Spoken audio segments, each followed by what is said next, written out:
Welcome to just mister Jesus. కీర్తన 103:13. తండ్రి తన కుమారుని ఎడల జాలిపడినట్లు యెహోవా తన యందు భయభక్తుల వారి ఎడల జాలిపడును.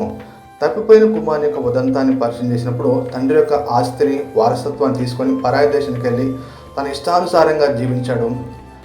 తన జీవితము నాశనం అయిపోయిన తర్వాత తండ్రి దగ్గర కూలివాడిగా ఉంటానని చెప్పి అతడు తీర్మానం చేసుకుని వస్తున్నప్పుడు ఆ తండ్రి ఎంతగా ప్రేమించాడో, ఎంతగా జాలిపడ్డాడు, ఎంతగా తన కుమారుని తిరిగి తన దగ్గర తీసుకోవాలని చెప్పి ఆ కుమారుని మెడ మీద పడి ముద్దు పెట్టాడు.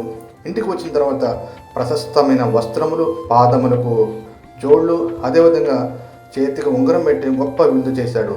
మనము కూడా దేవుని నుంచి పుట్టిన ఉంటే మనము దేవుని నుంచి వేరైపోయాము. ఇష్టానుసారంగా జీవిస్తున్నప్పుడు తండ్రి నీవు ఉన్నావు, నువ్వు సృష్టికర్తవు అని చెప్పి దేవుని దగ్గరకు వచ్చినప్పుడు దేవుడు మనకి దేవుని పిల్లలయ్యే గొప్ప భాగ్యాన్ని, అధికారం దేవుడు మనకు అనుగ్రహించాడు. కాబట్టి తండ్రికి ఇష్టమైన పిల్లలముగా జీవించడముగాక. ఆమేన్.